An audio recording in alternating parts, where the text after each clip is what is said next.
The first one we got here with the Chicago Bears. 2024 record of 5-12.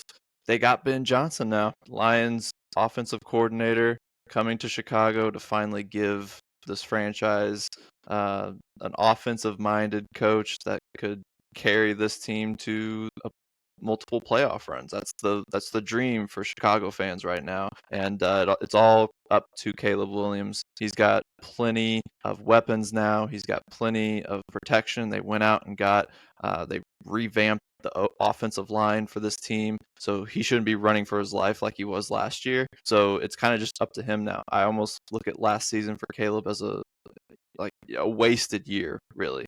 He didn't get to really develop too much under Eberflus or Brown. It just wasn't. It was a wasted first year of his NFL career. But now that they have Ben Johnson, it'll be fascinating to see what he's able to do with Caleb.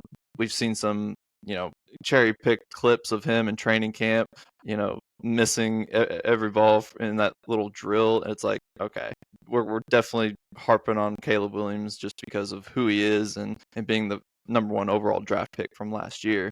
What do you think about Ben Johnson being the head coach of this team and what he can do for Caleb Williams and his development? Yeah, the Bears are a big if team this year. Very frequently in these past several off seasons, I feel like they have been the off-season champions.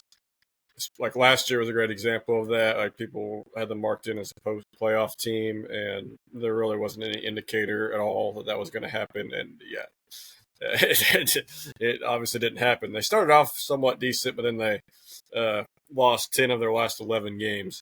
So yeah, like you said, in comes Ben Johnson, a guy who made the Detroit or contributed, or I don't know how much percentage he had in the involvement of the Detroit Lions offense. A pretty significant chunk of it. But yeah, he made them outstanding and fun to watch and elite. So yeah, question is, can he do that to a outdoor Chicago Bears team, cold Chicago Soldier Field team, and where quarterbacks go to die. Yeah, I would assume most Bears fans are aware of the 4,000-yard quarterback stat that no Bears quarterback has ever thrown for that many yards in a season. I mean, there's really not, barring injury, there's really not many excuses for Williams not to reach that level this year if Ben Johnson's as good of a coach as he is a coordinator, because I feel like he has the weapons. They addressed the weapons in the offseason. I mean, they drafted a tight end, which I didn't even think they needed, but they did with their 10th overall pick. So yeah,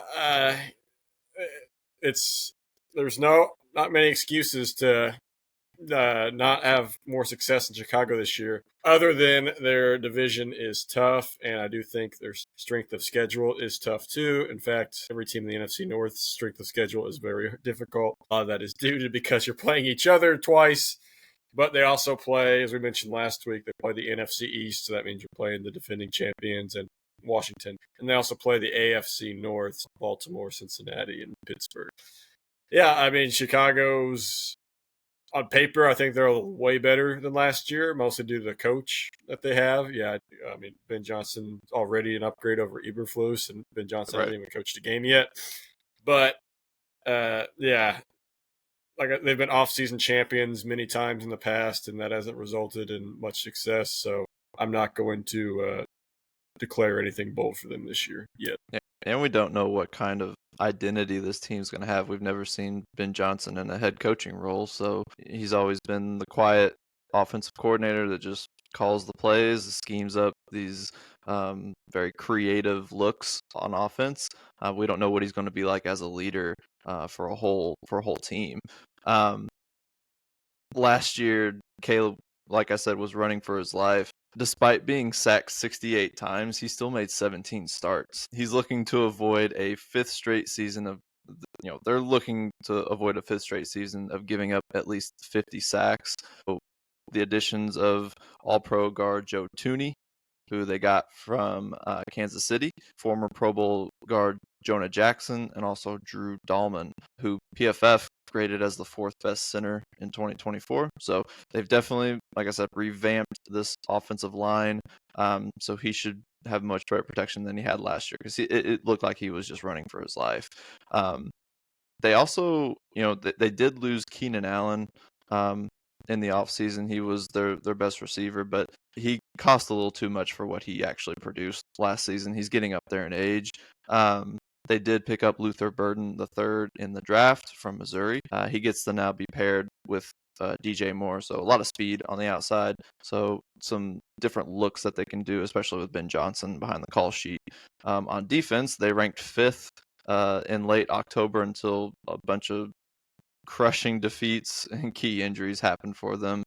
But one very interesting stat is that the Bears are the only franchise since 2019 that hasn't gone over on their win total. They've gone 0-5-1 since 2019, and they're the only team that hasn't. So if we're betting here, what's the line you're looking at? Are you seeing 8.5? I am. Okay. One other thing about their defense is that, yeah, they finished, I believe, towards the bottom for sure. But the question is, was that because their offense was so poor and the defense was on the field too much, or was their defense actually not very good? So that'll also be a big question this year. I have them under because I have them at 8 wins. So that actually, yeah. So anytime I say under or over, but it's just barely under or over, that usually indicates I'm not confident in the pick. So like I said, I'm not very confident in this pick, but I would go under just because I have them at 8 and 9, which is an improvement from last year. But I just think this division's too tough. I think they'll improve, but I went a step further. I went down to 7.5. I went under on their 7.5. I got that at plus 115 for that. I think this team will improve. It'll just be marginally. It's the first season with a new head coach, and he's got to figure out how to be a head coach after being a coordinator for many years. I, I think things are looking up with the Bears. They're not going to love this season because it's not going to be a playoff year, at least in my opinion. But they will improve slightly. I have them at 7 wins, so right, below that 7.5. So that's where I'm looking at with the Bears. Let's move on to the Detroit Lions. They finished last season the league best 15-2 record, tied for league best. They, like you said, won back-to-back division championships, and this is for the first time in their history. They've been the lovable losers for so many years in this league, and now they finally have a core and a coach that have led them to a bunch of success recently. They did have a pretty crushing defeat to the Commanders in the playoffs last season that halted what was a great season and what was a great roster as well. They're the only team in the NFC to exist for all the Super Bowls and never make one. Are we feeling like they can finally make one this year? Not out of the question. So everyone's been talking all offseason about the significance of the loss of coordinators, both offense and defensive. As we mentioned before, Ben Johnson, their offensive coordinator last year, is now the head coach of the Chicago Bears, and their defensive coordinator from last year, Aaron Glenn, is now the head coach of the New York Jets. Something tells me this team's probably tired of hearing about that. So I could the culture that Dan Campbell's ministered there, I think they could use that as fuel and still be almost as dominant as last year. I think last year might have been the peak because it's hard to regular season wise. It's hard to top what they did last year. 15-2, undefeated in the NFC North, undefeated on the road, which is incredible. So yeah, this I still think this team's really good. Like I said, it was a pretty embarrassing loss in the playoffs last year. Their defense finally got exposed after all their injuries. It finally caught up to them by that point. So I think their defense will be better than it was now than it was in the playoffs last year because you get guys like Aiden Hutchinson back and a few their linebacker core back. So yeah, like I said, I still think they're going to be really good. Still got all kinds of weapons with St. Brown as your wide receiver one, and then arguably the best running back duo in the game with Jahmyr Gibbs and David Montgomery. So yeah, the question might be, will Jared Goff take a step back? Because he got off to a slow start with Sean McVay, but then he caught fire. Then he finally changed systems, went to Detroit, got off to a cold start there, but then he caught fire again. Well, now he has the same head coach, but he lost his offensive coordinator. The question is, will he regress? Because he was really good last year. Had one of his best seasons of his career. Will he regress, or will we see the same Jared Goff, and this team will still be the team to one of the teams to beat in the NFC? I definitely think he'll regress. I mean, how much it remains to be seen, but when you lose someone, an offensive mind like Ben Johnson, you're gonna see a regression, and especially with the season that he put up. That's not a normal season for Jared Goff. That was one, probably I would say his best season, one that would have probably got him some MVP votes for that. Um, the personnel is still good here. You mentioned this is a really good roster. They're getting Aiden Hutchinson back, which is huge for their defensive line. My question would be: will Dan Campbell be able to rein in the super aggressive decision making that he had throughout the season last year? Will he rein that in now that he doesn't have his brilliant coordinators to fall back on? Went forward on a lot of fourth downs, made a lot of super aggressive decision making throughout the season that could have been costly. Granted, they still finished 15-2, but just want to see what that's going to look like with Dan Campbell, if he's going to be able to rein that in a little bit. They do return 10 starters on offense that finished top 5 each of the last 3 seasons. Possibly like you said, the best backfield in football. I love the Jahmyr Gibbs, David Montgomery tandem. You got the power back, you got the speed back. And they won a league best 15 games last season despite losing players for a combined 254 games due to injuries. That was tops in the NFL. They reloaded on defense. They spent big on DJ Reed Jr. and drafted from the Ohio State Buckeyes, Tyleek Williams. So I think huge additions with Aiden Hutchinson coming back. The defense could really improve. What are you thinking? Yeah, I mean, they still played pretty well until that playoff game. It's amazing. It shows you how deep and just how good of a team they were last year. Towards the end of the year, they're still playing really well. Just Jaden Daniels kind of torched them that divisional round game.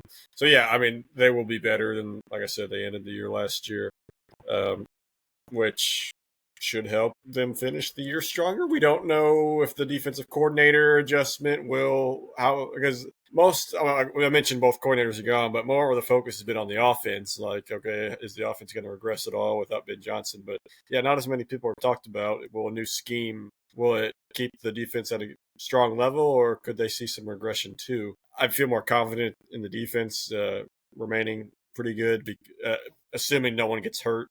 I love Brian Branch. He's one of my favorite players in the secondary. I do think their corners need to improve a bit. Terry and Arnold, I feel like every time he was on the field, there was a guaranteed flag. I mean, you got to get better at that. Yeah, still an elite defense, and I won't make the prediction yet. I'm still debating on who I think is going to win the North, but they do have the most. I think they still have the most compelling case, despite losing their coordinators. Mostly just because of you can't go 15-2. Going 15-2 and undefeated at home is not due to. Part of it might be due to the coordinators, but if you're that good, there's more to it than just the schemes you're running based off your coordinators' play calling.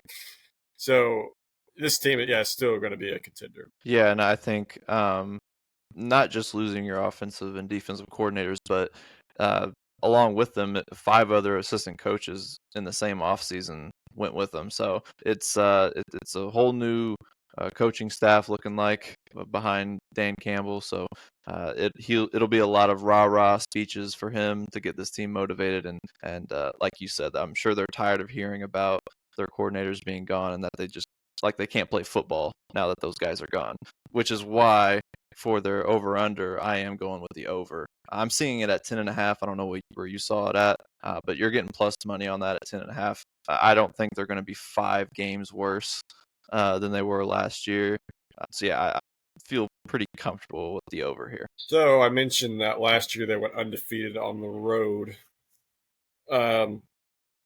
If that happens this year, then you can mark this team as one of the greatest teams of all time. Their road games this year are Baltimore, Cincinnati, Kansas City, the Rams, Philly, Washington, plus your 3 divisional games. So all those teams, I believe, all those teams except Cincinnati made the postseason last year, minus the Bears. But it's still a tough game since it's divisional. So yeah, that's an insane road schedule in my opinion. I still, like I said, I still think this team is very good. I don't feel confident in this. I do think I'll go the over 2, but I have them at 11 wins.